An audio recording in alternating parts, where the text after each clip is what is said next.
Merhaba arkadaşlar.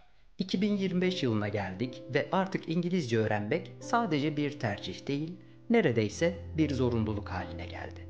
İş dünyasında, akademide, sosyal medyada, hatta yapay zeka ile iletişimde bile İngilizce kullanıyoruz.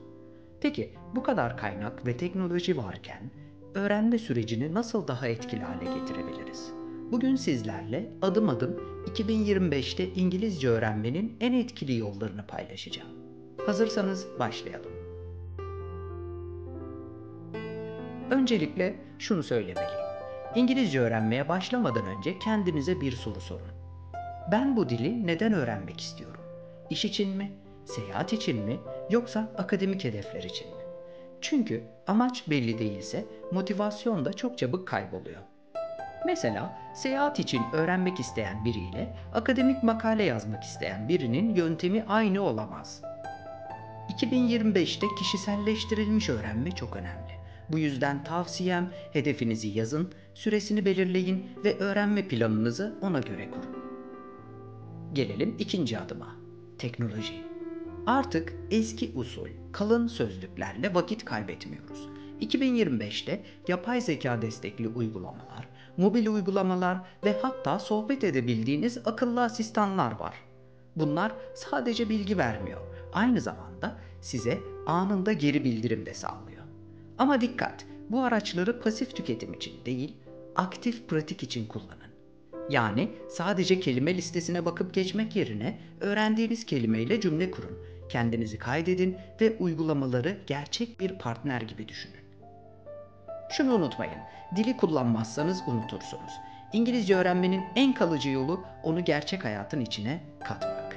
2025 bize bunun için muhteşem fırsatlar sunuyor.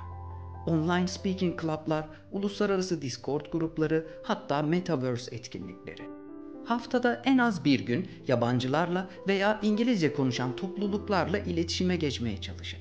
İlk başta zor gelse bile inanın en büyük ilerlemeyi burada yaşayacaksınız. Peki sadece konuşmak mı? Tabii ki hayır. İngilizceyi öğrenirken tükettiğiniz içerik çok önemli. Netflix'te izlediğiniz dizilerden, YouTube videolarına, podcastlerden haber sitelerine kadar hepsi birer kaynak. Burada püf nokta şu. İlgi alanınızı seçin. Eğer futbola meraklıysanız İngilizce futbol podcastleri dinleyin. Bilim kurgu seviyorsanız İngilizce kitapların basitleştirilmiş versiyonlarına göz atın. İlgi alanınızla öğrenme süreci birleştiğinde motivasyonunuz katlanarak artıyor. Şimdi çok kritik bir noktaya geldik. Planlama. Kaynak çok ama düzensizlik en büyük düşman. 2025'te en büyük hata her şeyi biraz denemek ve hiçbirinde derinleşmemek. Tavsiyem küçük ama düzenli bir plan yapın. Mesela her gün 20 dakika okuma, haftada 3 gün konuşma pratiği, ayda bir yazılı özet. Böyle bir sistem sizi kısa sürede fark edilir şekilde ileri taşır. Unutmayın, süreklilik mucizeler yaratır. Bir diğer önemli nokta hatalar. Çoğu insan hata yapmaktan korktuğu için konuşmaya çekiniyor. Ama şunu net söyleyeyim. Hatalar öğretmenin ve öğrenmenin ta kendisi. 2025'in avantajı şu. Artık online topluluklar çok daha destekleyici, kimse sizi eleştirmek için orada değil. Aksine çoğu insan sizin gibi öğreniyor.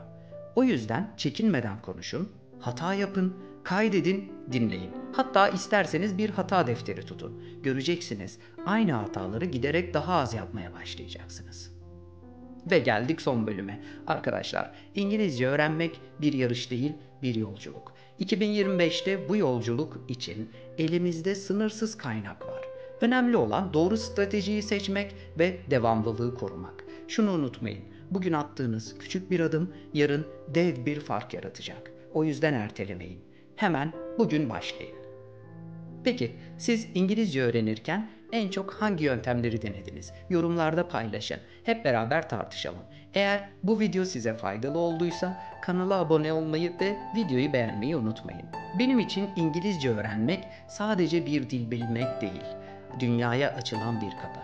Sizin için de öyle olacak. Bir sonraki videoda görüşmek üzere.